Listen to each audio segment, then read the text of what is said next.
Bonsoir à tous et bienvenue dans la Relax Mobile. Nous sommes le 14 décembre, il est minuit 20 du matin. Du matin, non ça se dit pas du matin, on va juste dire minuit 20. On se pèle les miches, il fait moins 20. Mais voilà, il fait nuit, il fait moins 20, on s'est dit tiens, je vais sortir la Jaguar et on va en profiter ce soir pour commencer une nouvelle série. Et cette série elle s'appelle Histoire dans une Jaguar.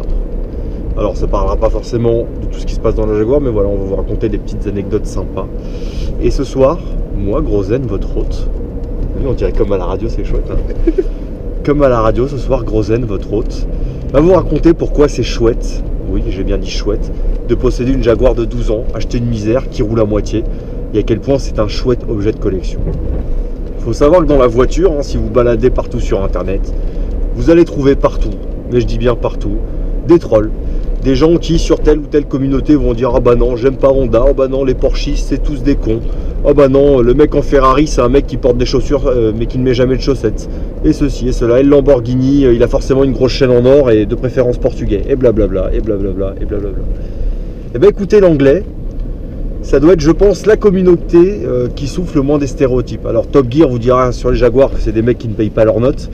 Mais en tout cas en France, la perception que j'ai, et je pense que Vince la partage aussi, la Jaguar, c'est que... c'est que personne ne nous regarde de travers, puisque en France, on n'a pas les moyens d'avoir la secrétaire qui va effectivement payer la note de l'hôtel du propriétaire de la Jaguar. Non, on est tous en gilet jaune en France. Voilà, on est tous en gilet jaune, on fout le bordel, etc. Tiens. Mais voilà, donc comme le disait Vince, et en fait c'est surtout ça, rouler dans cette Jaguar, c'est attiser véritablement la jalousie de personne.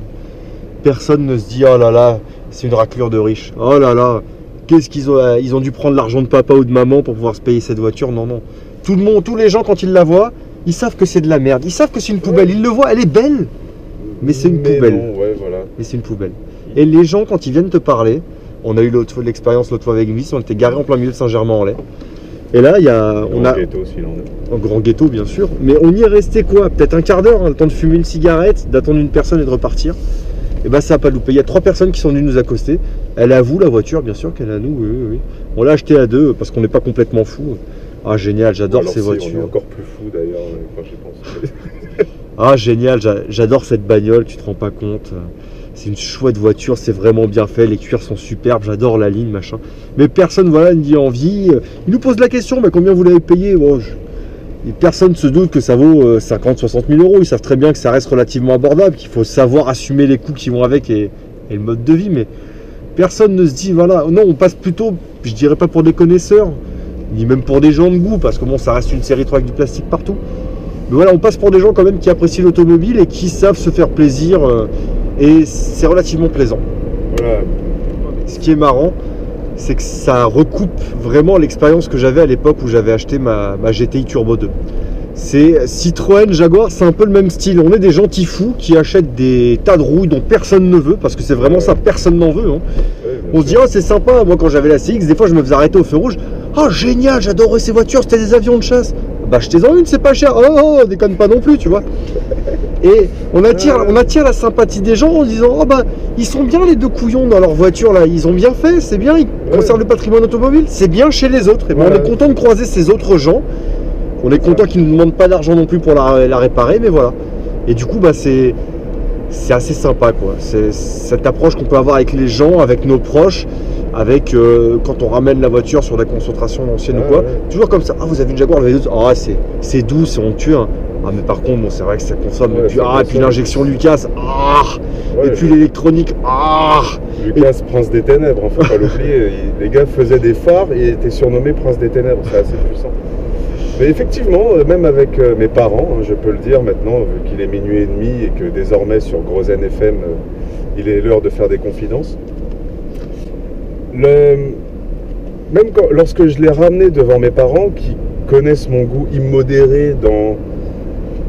Comment dire, le lancer de billets de 500 dans des gouffres absolument sans fond, dotés de 4 euros. Je leur ai montré le véhicule, hein, donc bien sûr. Leur première réaction visuelle, c'est-à-dire le premier rictus que leur visage a opéré, se passait de tout commentaire. La deuxième réaction, par contre, a été tout autre de mes parents, puisque passé ce premier rictus, je leur ai dit, bon, maintenant que la voiture est là, vous voulez bien faire un tour, hein, bon, bien sûr, hein, tant qu'à faire. Et là, j'ai observé leur visage changer de manière absolument radicale lorsqu'ils se sont installés dans le magnifique cuir Connolly en observant les boiseries qui sont épaisses d'environ 2 mm. Leur visage a changé. Le sentiment de bien-être absolu que nous ressentons lorsque nous nous installons à son bord, ils l'ont ressenti également. Ils se sont installés, et tout particulièrement ma mère d'ailleurs, qui a regardé le volant, qui a regardé les cuirs, les bois, le sentiment complet de bien-être, qui m'a ensuite regardé moi et qui m'a dit « Écoute Vincent, t'es vraiment débile, mais c'est vrai que c'est une belle voiture quand même. » Et ils ont fait leur tour, etc.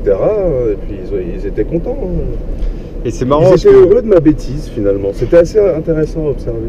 J'ai eu la même chose, moi j'en avais peut-être déjà parlé avec le grand-père de ma future femme, qui quand on a acheté la voiture m'avait dit t'as acheté ça toi? Bah oui, regardez, elle est dehors et tout. Elle est superbe. Je dis ouais, enfin elle est loin d'être superbe, regardez la roue, machin. Il dit mais... Bon, le grand-père de ma femme en fait c'était un médecin généraliste. Donc c'était une famille relativement aisée, mais pas non plus un train de vie de chirurgien ou quoi. C'est une famille aisée dans l'ouest parisien quoi. Mais qui à l'époque rêvait de s'acheter une Jaguar. Et qui n'a jamais franchi le cap parce que avec une famille c'était pas spécialement raisonnable quoi. Et je l'ai emmené faire un tour dans la voiture. Il m'a dit un jour s'il te plaît emmène-moi faire un tour, pas de problème. Lors d'une réunion de famille je lui ai dit écoutez bougez pas, je viens vous chercher avec la voiture et je vous ramènerai, je ferai votre chauffeur et comme ça vous ferez votre tour en Jaguar. Il n'a pas voulu monter devant, il s'est mis derrière, il s'est assis, il a regardé les cuirs comme tes parents, il a touché les bois. Pendant tout le trajet il n'a pas décoché un mot. Je le voyais dans le rétroviseur là par ici à l'arrière là. Il avait juste un petit sourire, tu vois. Il est descendu, il m'a fait la bise, il m'a dit merci beaucoup. Et il est parti. Voilà. Et ça, c'est ça qui est beau, quoi. C'est que n'importe qui, au final, quand il voit cette voiture, quand il monte dedans, quand il roule dedans, bah, on peut avoir tous des a priori en disant ouais, c'est ceci, ouais, c'est cela, ouais, c'est trop gros, ouais, c'est machin. Mais au final, ça plaît à tout le monde. Et quand il monte dedans, il y a juste une sorte d'espèce de respect de la chose. Exception. Et voilà, sur ce messieurs dames, c'était le premier épisode du moins de Histoire en Jaguar. J'espère qu'il vous aura plu.